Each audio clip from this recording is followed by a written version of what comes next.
Okay, so you want to paint your Guitar Hero guitar and or faceplate. Today we're going to be showing you how to do that. I have been painting and modifying Guitar Hero guitars for about 13 years now, and recently I posted on Reddit a picture of a mod that I did, and it got really great reception for the paint job. So everyone's asking me, how do I do it, whatever, and I figure I will just show you my, honestly, very simple steps to making a very smooth finish and just getting a really well painted guitar. Materials are pretty light too. Honestly, you're going to need like a sandpaper block or just regular sandpaper. I recommend 280 to 400. Need a primer. I recommend red oxide. Krylon does not make red oxide primer anymore. So, I mean, red oxide primer, any primer is the best. Primer is primer, you need it. You need it, you need it, you need it. Your color. Rust-Oleum is really good, but only if it says bonds to plastic. Like, they all bond to plastic, but the one that specifically says bonds to plastic, then under it, wood, metal, and more, that's the best. It's the best for coverage. I also like to use the Krylon Color Master series, but the problem is they got rid of that, and they have gone to this Fusion all-in-one. This stuff sucks. Don't get this. It's not good. Don't get this.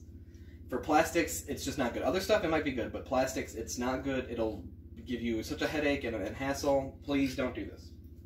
If you find at Walmart, like I did, or any store that has these older ones, like on clearance, take them all. I mean, they're $1 for a can when they're normally like $6. So yeah. So you want your sandpaper block and or just regular sandpaper. You want your paint, and that's literally it. That's material-wise. That's what you have. As for where you're gonna paint, it's hard to say because I paint in my basement and I made a little paint booth. But you really want to paint in a well-ventilated area. Like generally, what I used to do when I was living with my dad in my backyard. The issue there is you got bugs and wind and stuff and all that. But please be safe. The fumes are very dangerous and they'll mess you up. And I'm sure whoever you live with isn't going to appreciate the house or anything smelling like paint, so much. So just find a great place to paint that you can do it. And yeah, so the number one thing that I saw when I posted on Reddit was, hey man, I just can't get my paint to stick. Like, I'm not having an issue of finish because I don't even get to that point. Like, my paint just doesn't stick. So, I'm going to show you the first step that many people skip. We'll get this faceplate, or this pickguard rather, out of here. Now, I did take all these apart. I mean, the faceplate's as simple as just taking it off the guitar. But as for the guitar itself, I did just take everything off beforehand. So, this step right here, 99% of the time, will fix your sticking problem. You want to scuff up the existing body. So here we have 220 and 320, or yeah, 220 and 320. So I think 220 is a little hard, so I'll go 320. And you want to go around the body and basically just make it look like this. They'll have this haze to it, where it looks flat. And it looks like kind of smoky in a way. You just want to get kind of just the top layer rough. Basically what happens is, this surface is so smooth, the paint has nowhere to stick. It has to find these little, I wouldn't call them crevices, but just pores. Like, it has to find pores of some sort to actually grip into. So when you scuff this up, even though it's very fine and it seems like it's more smooth if anything, this step just alone, tried and true every single time, you will get a nice sticky finish to it. When you put in the work at the start, you will get a great finished product. I don't know if it can be seen right here, but there is this little gouge. It looks like this guitar got scraped against something sharp, and there's this piece of plastic that's actually sticking up because of it. So like this spot, I would switch to the 220, and I'll go on that. And watch out for the start and select, unless you want to remove those, then you can just sand them completely off. But I just want to come in here and just make sure. Sometimes you'll still see the mark under there, like let's say it has like a gouge. Sometimes you'll still see the mark, but what you want to do is just take your finger or your fingertip, just rub it over there. If you do the tip, sometimes you'll feel like it'll hit the ridge. But that looks pretty good, so we'll just continue on the 320. We'll go through the whole body. I normally like to use just sandpaper because it's easier to get into the holes, into the turns.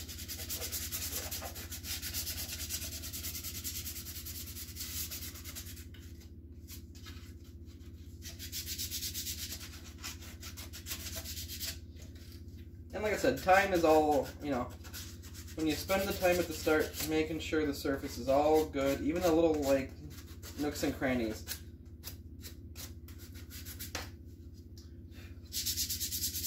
We got a little bit of a scraping here for some reason. So let's get rid of that. 320. And then we'll just get all these flat surfaces around this. Generally what I do, you can hit it a little bit, it won't matter. But I just like to go around it. And honestly, in most guitars, I just shave that off anyways. But for you guys, I don't want to go too in depth with that. We'll just do, you know, like I said, a basic, but very fulfilled paint job. And then like I said, so we got that, so we'll do the round edges again. And if you go through and you see any parts that you missed, it's good to just go back over them a little bit. You'll notice it doesn't seem like I'm doing a very detailed job, but honestly, as long as you're rubbing against the surface, you have done the work. You just want that haze on the whole thing. Alright, and this one, besides this little spot right here, looks good. So, it looks almost dusty. I mean, it is dusty, but it looks, here, I'll bring it up to the camera. If you can see there. I apologize about my lighting setup. One light is a little too powerful and the rest are not. So this is why I say red oxide primer. It's a good point to bring up. When you have this image on here, any other primer that I've used will not cover this image up. And then when you put your color on, it's just going to look like the image under the color. So this way, again, red oxide is just, I wouldn't say it's thicker, just the color itself is not that gray or like white primer. It's just a nice dark primer. And same with this, we'll have to just take our, I'll actually use the 220 on this, but I won't go hard. I'll just do like a nice soft, maybe hold it back, do a nice soft. And I forgot to mention before, but hopefully you're seeing that I'm doing very small circular motions. That way I don't get lines groove like into it, because sometimes if you just go back and forth, you'll get these like really deep lines, even on the smoothest of sandpaper, and it'll come through on your final paint.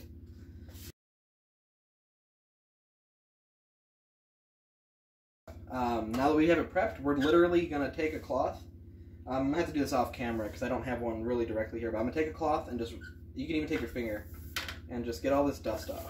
And you want to clean it, but you don't want to clean it wet now. You want to clean it just with like a dry cloth that won't leave any particles behind. You know, some cloths, they'll leave particles. Paper towels work pretty well, but sometimes cheaper paper towels will leave particles still.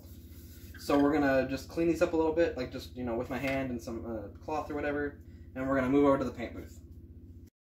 Okay, so I will be painting both, but for now I'm just going to do the faceplate with the primer, and then we'll go back and forth, I guess.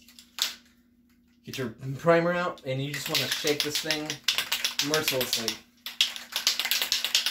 This has already been shook, but I'm still gonna.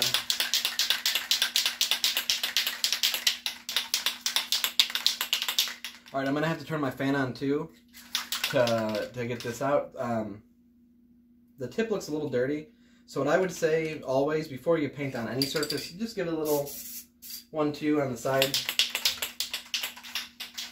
You just want to do light strokes back and forth for the first few. You don't want to put too much of a coat the first time, or else you'll get that sticking issue and you'll get the run issue. It says no runs, no drips, no errors. Guess what?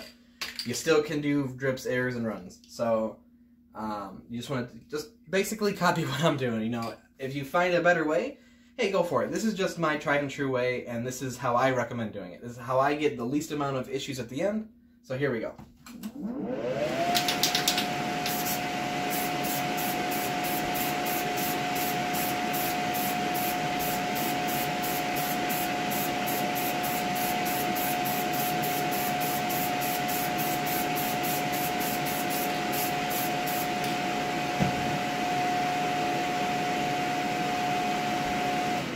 Alright, I'm going to have to leave this fan on to get the fumes out, but we'll come back in a few minutes when this thing is more dry. I mean, it dries basically on contact, but we'll give it like 5 minutes, come back, do the next. I normally do 3 coats of the primer, and then I'll do like 2 to 3 of the color. So, see you in a minute.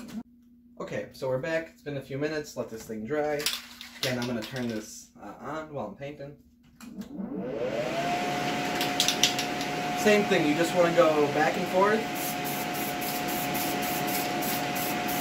Now we can lay it on a little bit thicker, and we just want to cover that image up.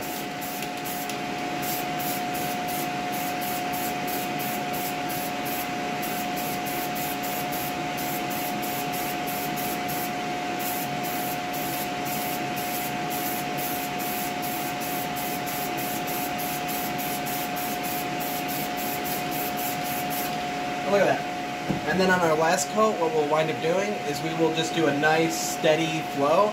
Try to get an even coat on the whole thing. Come back in a few minutes now. Now we're going to do that last coat of just full-on primer.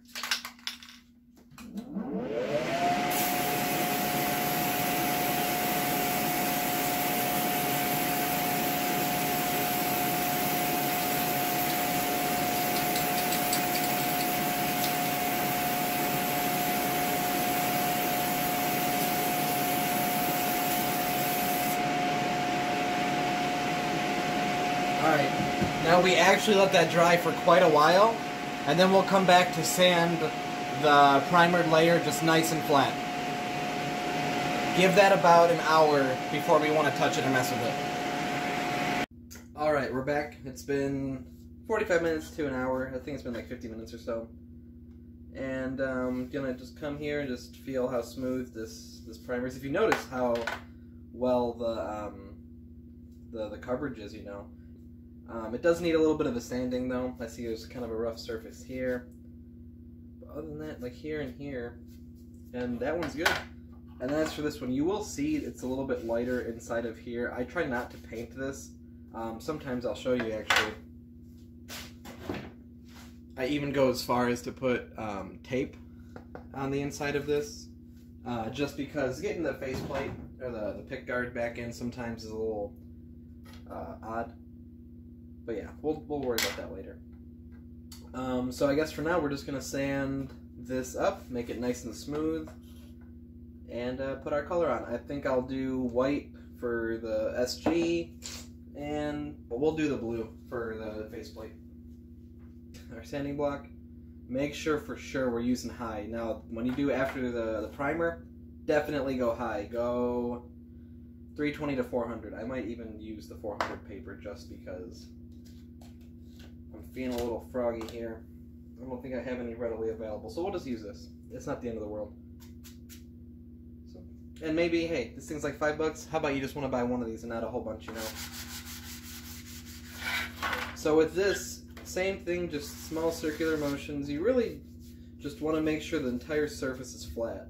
Sometimes, like I said, that primer will leave a little bit of, like, I wouldn't call them hairs, but what look like little hairs and stuff. So you just want to get all that off. There's this little divot in here. I'll just sand that a little bit.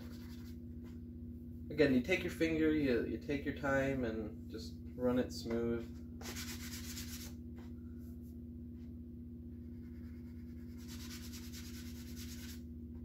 Alright, that's good there. Over here is really the rough spot.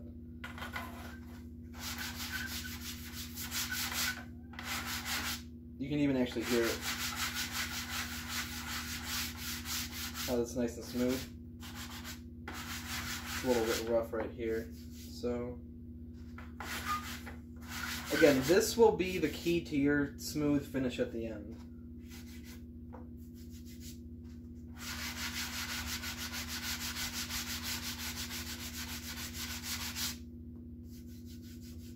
So here a little bit.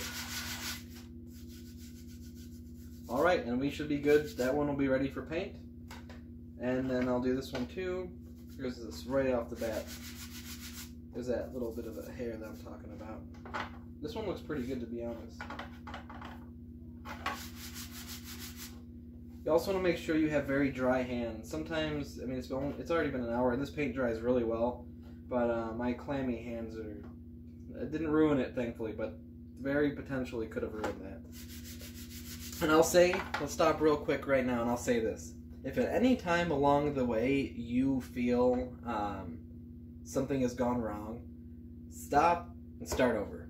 You'd never want, like if you have like a gouge or a hair or something falling in here and you're like, well, I'll just paint over it. No. It will totally ruin the end result. Every single layer you add, if something's there, it'll be added into your end result. So again, the time, the patience, that's where it's really crucial and key. This really should take a half hour total, besides me explaining everything. I mean total as in you're going to have to wait for paint to dry and whatnot, but the actual work, about a half hour, you know.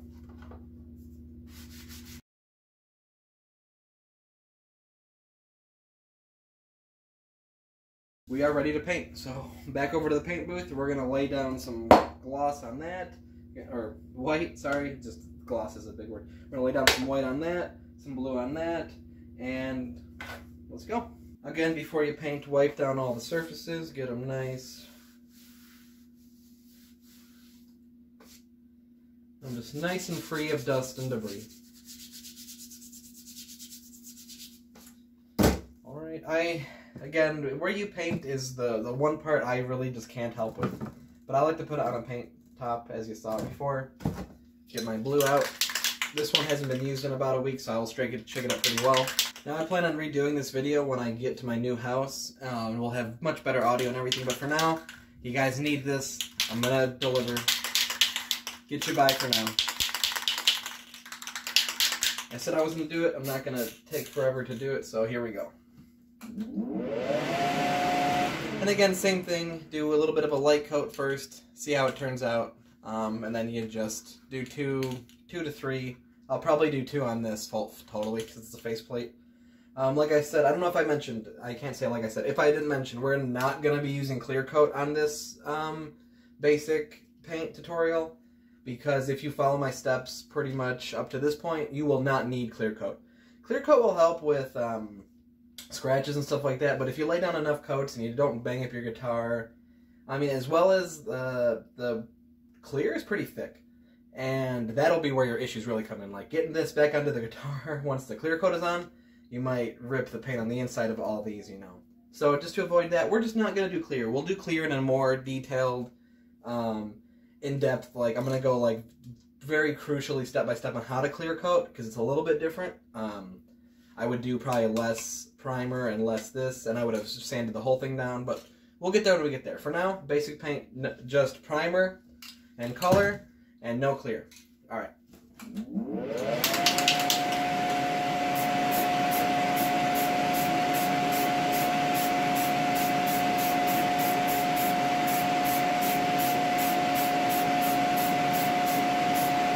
Now this Rust-Oleum takes kind of a while to dry, but I'll come back in about 20 minutes. It does say fast drying, but I'll come back in about 20 minutes and we will get another coat on that.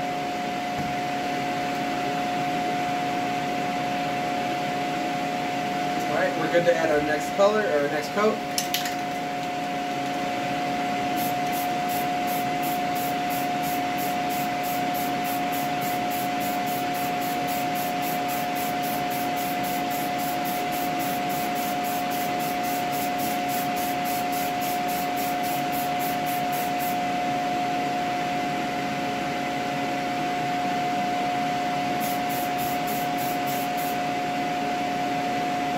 You don't really need to worry about the holes. You'll see some of the holes still have primer in them. That's cool. Once the faceplate's on, you won't see what's inside of the hole. And again, the least amount of paint in there, the better that it'll fit on just well. And I'll probably do that second kind of full coat, and then we'll do another. So it's like a 1/2 coat, then a full coat, and 2. So it's like 2.5, let's say. So I'll come back in a little bit, and we'll get that last coat on there, and we're going to let this dry for a full 24 hours. And then tomorrow we'll come back, and we'll look at it, and we'll see if it needs to be sanded at all. Sometimes you do one final sanding and then another coat of color. Sometimes it's good enough, you know. So we'll come back in a little bit and do that. Well, while we're waiting for the blue, I'm going to do the white. White has such ultimate coverage.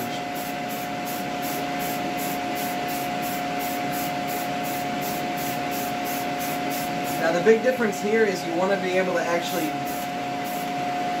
get the edges. So what you do, never touch the top, obviously. I grab it from the bottom and I'll spin it on that cup that I have inside, you know. I'll just come around, hit the edge, find a post underneath that I can spin it on, hit that edge, same thing, find a post I can spin it on, and then we hit this final edge. Just so we get coverage everywhere. And same thing, get a little bit of a half coat just to get it laid, come back with 2 more.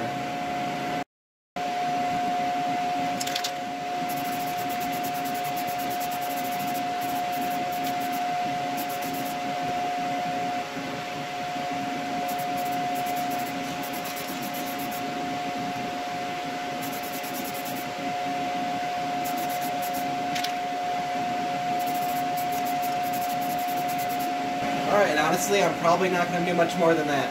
The difference, again, with the faceplate and the body, getting these buttons in, and really just the buttons, and the pick guard, those will be a little bit of an issue if you have too much paint. So right now it should be good, the buttons will be fine, the pick guard will be fine, so that we're going to leave, and we're going to come back in a little bit to the blue, and we're going to put that last coat on the blue.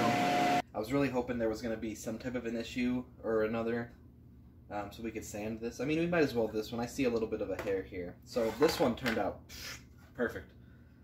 I got a little bit of black stuff on it from grinding, but I mean, the paint is perfect on this. There's no need to do any more than that. Like I said, the layers are definitely an issue if you put too many of them.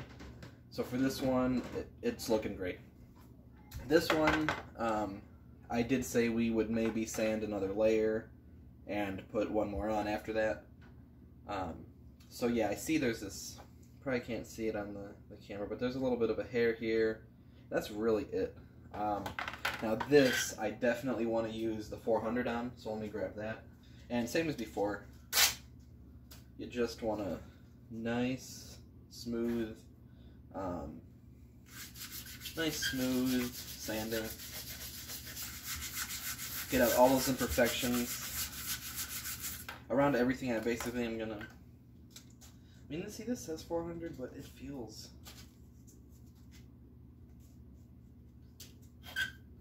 I'm gonna use the 320 instead. It seems like that's putting a lot of marks in this, where this 320 isn't. So we'll use that. If you have 400, go for it. But if you have that 320, like the pad, just use that. So yeah, we'll just sand this up, make it nice and scuffed again for that last layer of paint.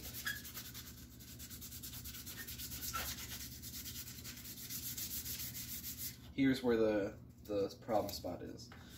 So not too much pressure, but I just want to go around it until the whole spot is even around it. Basically, when you sand, you're going to get like a crater around it, or like a moat.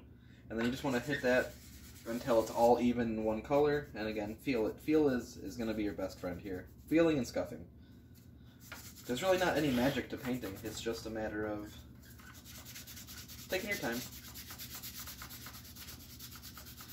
I mean, it's been 3 total days now, and it's only been, what, an hour total maybe of work. Same thing, I actually didn't notice this. I got a little high spot here as well, so we'll just sand that down nice and good.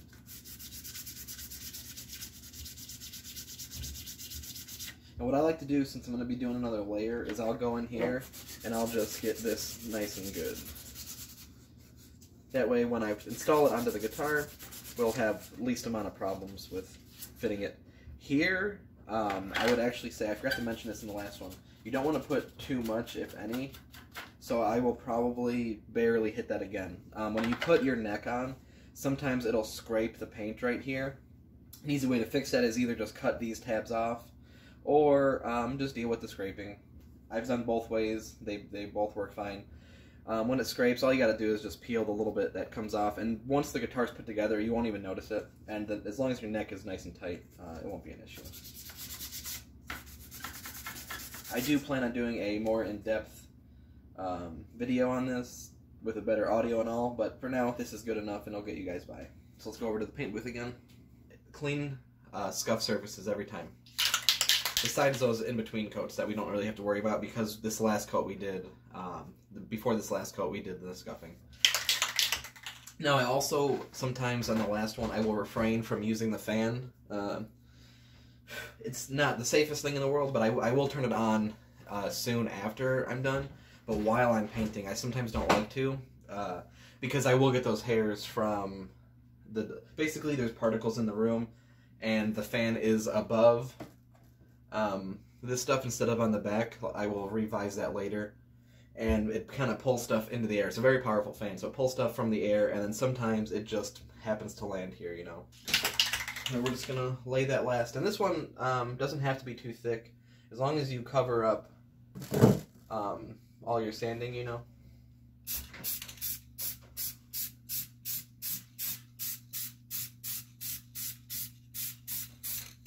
Having a good light is also helpful. What I like to do is I'll look on an angle at the light, and when I see this is all hazy and this is all actually painted, it's a big help. That way you get a more even coat at the end.